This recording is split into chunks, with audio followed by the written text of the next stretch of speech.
Imagine a world where Britain is a wild and isolated land inhabited by tribes of hunters and gatherers.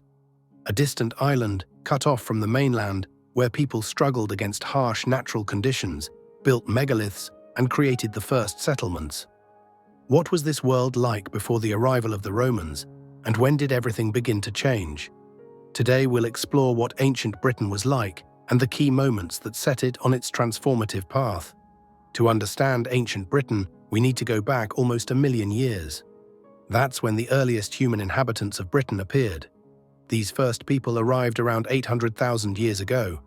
At that time, Britain wasn't an island. It was connected to the mainland by a broad land bridge, allowing the first migrants to follow animal herds across. These people were far from civilized, using primitive stone tools and living a hunter-gatherer lifestyle. But their survival in the face of Ice Age conditions was remarkable. Large parts of Britain were covered by glaciers, making life in the north of the island nearly impossible due to the extreme climate. How did they survive? Their lives were a constant struggle for food and warmth. They used caves for shelter against the cold and set up temporary camps. They likely knew the basics of fire and used the simplest stone tools for hunting and butchering animals. These early humans were nomadic, following herds of reindeer and mammoths, and fishing also played a key role in their diet. Around 12,000 years ago, at the end of the last ice age, rising sea levels eventually separated Britain from mainland Europe. This period marked significant changes for the inhabitants of the island. The climate gradually warmed, and forests replaced the icy tundra. The people of the time adapted to the new conditions, continuing their nomadic way of life. Then, around 4000 BCE, the Neolithic Revolution began, one of the most important shifts in British history. The transition from hunting and gathering to settled farming and animal husbandry dramatically changed the structure of society. People began to build permanent homes, cultivate the land, raise livestock, and form more complex communities. They learned how to store surplus food, which allowed them to survive more difficult times and strengthen their settlements. One of the most striking relics of this period is the monumental structure known as Stonehenge, built around 2500 BCE. Even today, this site continues to amaze historians and tourists alike. But why did the people of ancient Britain construct such colossal structures? There are dozens of theories, ranging from religious rituals to astronomical observations. Perhaps Stonehenge was a temple for sun worship or a calendar for tracking the seasons. One of the more fascinating theories suggests that these ancient builders might have used the acoustic and energy properties of the stones for rituals and ceremonies. The shift to a more settled lifestyle led to population growth and the development of trade. Archaeological findings indicate that Britain was connected to other European cultures through trade. The British exchanged local resources such as tin and copper for precious metals and goods from the continent. This shows that by the Bronze Age, around 2500 BCE, Britain was far from isolated and had active interactions with other civilizations. Around 500 BCE, the Celts arrived in Britain, marking the beginning of a new era. The Celts were one of the most enigmatic and influential peoples of the ancient world, bringing with them new technologies, a rich culture, and a complex social structure that significantly shaped Britain's future.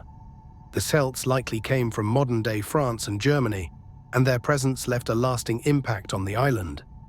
One of their most important contributions was the use of iron. Unlike previous cultures, which relied on bronze, the Celts were the first to master ironworking, giving them a significant advantage in producing weapons and tools. This not only improved their ability to defend themselves, but also revolutionized agriculture through more efficient farming implements. Iron became the backbone of their economy and military power. Celtic society was organized into tribal confederations, which over time evolved into early proto-states. Each of these tribal units had its own leaders and chiefs who held power over their territories. These chiefs governed lands, organized defense, and engaged in wars with neighboring tribes. Interestingly, the Celts also had a unique social class of Druids, priests who played a key role in the social and religious life of the tribes. Druids were not only spiritual leaders, but also keepers of knowledge, traditions, and laws. Their influence was so profound that they often made decisions that affected the fate of the entire tribe. Celtic religion was deeply tied to nature. The Celts worshipped many deities representing natural forces: the sun, the moon, forests, rivers, and mountains. Druids conducted complex rituals and sacrifices to appease the gods and ensure their tribe's prosperity. Some of these rituals were performed on sacred hills or in groves and were shrouded in mystery. Druids were considered intermediaries between humans and the gods, and their knowledge was passed down orally from generation to generation. It's believed that the Druids possessed knowledge of medicinal herbs, astronomy, and even the ability to predict the future. Their authority was so great that their words could stop even the bloodiest conflicts between tribes. Celtic culture also flourished in the arts. They created magnificent jewelry from gold, silver, and bronze, as well as intricate pottery and textiles. Their military craftsmanship included the production of advanced armor and weapons such as swords, shields, and helmets. The intricate spiral and geometric designs they used are still admired for their complexity and aesthetic beauty. The patterns found on Celtic artifacts show a deep understanding of symmetry and mathematical precision. Celtic artisans were also known for their woodworking skills, crafting carts and boats that allowed them to travel and trade with neighboring tribes and distant peoples. Despite their achievements, the Celts were not a united people. For centuries, Britain continued to develop both culturally and politically. But the Celts remained divided into numerous tribes.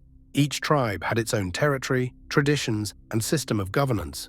Wars between tribes frequently broke out over land or resources, weakening the Celts and leaving them vulnerable to external threats.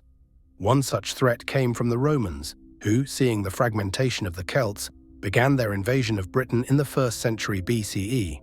However, before the Roman invasion, the Celts left a significant mark on Britain's history. They founded many settlements that prospered through agriculture and craftsmanship. Their settlements were often surrounded by defensive ditches and ramparts, making them difficult to attack. These fortifications, known as henges, can still be found across Britain. Some of them were later adapted by the Romans and used as military outposts. Additionally, the Celts engaged in active trade with other peoples, exchanging resources and goods with continental tribes, which helped spread their culture beyond the island. Despite their strength and influence, the Celts were unprepared for the organized might of the Roman legions. In 43 CE, Roman legions under Emperor Claudius landed on the shores of Britain, marking the beginning of the end for the Celts. The Roman Empire, in its quest for expansion, saw Britain as a valuable resource, especially for its metals and strategic position. However, the Romans faced fierce resistance from local tribes. One of the most famous events of this time was the rebellion led by the Celtic queen Boudicca, who raised an army and inflicted several defeats on the Romans. Nonetheless, her rebellion was eventually crushed, and Rome established a stronghold on the island for several centuries. The Romans made an immense contribution to Britain's development. They built cities such as Londinium, London, Bath, and York, which became centers of trade and administration. They brought roads, fortresses, and a governance system that provided a more organized life for the island's inhabitants. The Romans also built Hadrian's Wall, a massive fortification in the north to protect Roman territories from raids by northern tribes. Roman influence was not only political, but also cultural. Under Roman rule, Britain became one of the most Romanized provinces of the empire. The Romans introduced writing, laws, religion, and new technologies like aqueducts and baths. This was a golden age for ancient Britain, but it did not last long. By 410 CE, under pressure from barbarian invasions and internal conflicts, the Roman Empire weakened and had to abandon Britain. This Roman departure marked the beginning of a new, chaotic period in Britain's history, changing the island forever. After the Roman army left in the early 5th century CE, Britain became vulnerable to various external threats, the most significant of which were the invasions of the Anglo-Saxon tribes. The Angles, Saxons, and Jutes came from modern-day Germany, Denmark, and the Netherlands, taking advantage of the power vacuum left by the Romans to settle on British lands. The Anglo-Saxon tribes didn't just conquer, they fundamentally transformed Britain's political and cultural landscape. Gradually pushing the Celts westward and northward, they established their own kingdoms, each with its own system of governance, military, and traditions. The most well-known and powerful of these kingdoms were Wessex, Northumbria, and Mercia. These kingdoms waged countless wars for control of territory and power, eventually shaping the political map of what would become England. By the 9th century, Wessex had become one of the strongest and most stable kingdoms, capable of withstanding not only internal threats, but also external ones, particularly the Viking raids. Figures like Alfred the Great played a crucial role in defending England from invaders and strengthening its statehood. Alfred became not only a military leader, but also a symbol of the unification of Anglo-Saxon lands. The Anglo-Saxon era was also significant for cultural changes. The tribes brought with them a new language, Old English, which became the foundation of modern English. They introduced new forms of governance, laws, architecture, and religion. While the Romans had introduced Christianity to Britain, the Anglo-Saxons initially practiced paganism. However, by the end of the 6th century, thanks to missionaries like St. Augustine of Canterbury, the Anglo-Saxons began to convert to Christianity, profoundly influencing their culture and politics. Churches were built, and monasteries became centers of knowledge, culture, and religious life. However, not all Anglo-Saxons abandoned their ancient customs immediately.